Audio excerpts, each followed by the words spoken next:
Olá, caríssimo telespectador da Rede Século XXI, obrigado por ter permanecido conosco. Depois desse breve intervalo, começa o segundo bloco da 22ª edição do programa Luz da Vida, dedicado à ira de Deus, uma das verdades esquecidas. No final do primeiro bloco, nós falamos da ira do demônio, citando Apocalipse capítulo 12, versículo 12. E explicamos em que sentido o demônio parte para nós cheio de grande ira, que é uma ira completamente diferente da ira de Deus. A ira do demônio é contra Deus, contra todas as suas obras, e particularmente a obra-prima de Deus, que é o homem. Já a ira de Deus é contra a impiedade, é contra a perversidade dos homens. Romanos capítulo 1, versículo 18. Agora, nós vamos falar de um texto assustador.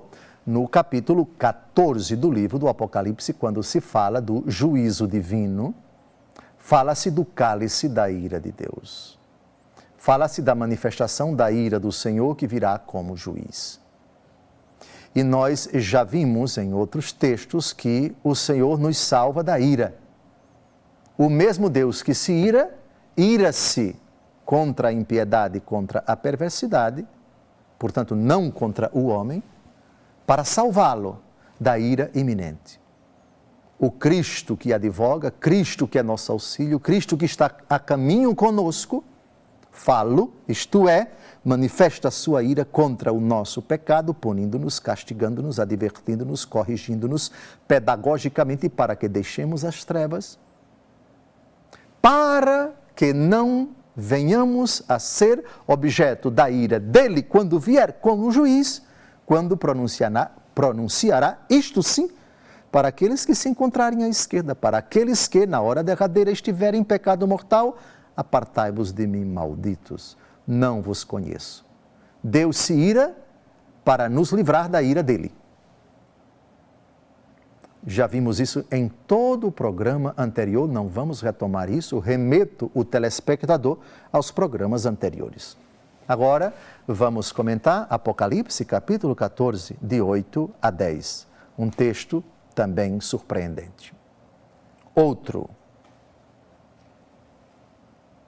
anjo seguiu, dizendo: caiu a grande Babilônia, por ter dado de beber a todas as nações do vinho de sua imundícia desenfreada. Um terceiro anjo seguiu-os, dizendo em alta voz: se alguém adorar a fera e a sua imagem, e aceitar seu sinal na fronte ou na mão, há de beber também o vinho da cólera divina, o vinho puro deitado no cálice da sua ira. Será atormentado pelo fogo e pelo enxofre, diante dos seus santos anjos e do Cordeiro. O contexto do Apocalipse, nós sabemos, nós temos algumas personagens que são protagonistas desse acontecimento narrado numa linguagem cifrada, que é a linguagem apocalíptica. Nós temos o pano de fundo da época do autor e evangelista João, bispo da cidade de Éfeso, refugiado na ilha de Patmos, atual Grécia, depois de uma perseguição movida contra a igreja no tempo do imperador Domiciano, dos anos 81 até 95. Nós temos o Império Romano, nós temos cujo imperador é a besta do Apocalipse, e temos o grande dragão vermelho que se coloca contra a mulher que está prestes a dar à luz, é a imagem de Apocalipse capítulo 12, imagem da igreja, e esse dragão é a primitiva serpente Satanás, e a serpente e a besta, o grande dragão e a besta que está a serviço do dragão, espalham no mundo os seus erros, perseguem de forma brutal a Santa Igreja, e aqui nós temos uma advertência quem adorar a fera e a sua imagem. A fera, vimos o demônio, sua imagem, o demônio e o Império Romano e o seu imperador, as duas bestas, e aceitar o seu sinal na fronte ou na mão, ou seja, quem aceitar ser impregnado pela mentalidade, pela religião, pela prática, pelos costumes difundidos no Império Romano, há de beber o vinho da cólera divina. Ou seja, vai se sujeitar ao julgamento de Deus, que será imparcial. Apartai-vos de mim. Diante do julgamento divino, o pecado será punido exemplarmente. Apartai-vos de mim, malditos, diz Jesus. E há de provar o vinho puro deitado no cálice da sua ira. Cálice da ira e vinho da cólera. Na verdade, são sinônimos. Porque vinho da cólera, onde se coloca o vinho? Na taça. E a taça é a taça da ira. Vinho da cólera, taça da ira. Ou taça da cólera, vinho da ira, que é a mesma coisa. O vinho, a taça é esse recipiente onde se coloca o vinho. E o vinho de Deus transborda iradamente ao pronunciar o seu juízo. Juízo que, por outro lado, é um juízo imparcial. Deus respeitará a decisão de cada criatura e pronunciará o seu imparcial julgamento. E como Deus manifestará o seu imparcial julgamento? Romanos capítulo 1, versículo 18. A ira de Deus se manifesta contra toda impiedade e perversidade dos homens. Isso já se manifesta agora, enquanto advogado, enquanto auxílio, enquanto nosso intercessor sentado à direita do Pai, para nos livrar, diz o mesmo apóstolo Paulo, da ira iminente, desta ira que será, na verdade, a essência do pronunciamento do Cordeiro de Deus, que quando vier em glória, e isso acontecerá, pronunciará o seu julgamento. Apartai-vos de mim, ide para o fogo do inferno. É nesse sentido que leremos agora Apocalipse capítulo 6, versículos de 15 a 16. Não se assuste, você que está acostumado com adjetivos bonitos e corretos, por favor, e corretos a respeito de Jesus. Jesus manso e humilde de coração, fazei o nosso coração semelhante ao vosso. Não é bonita essa jaculatória? Claro que é.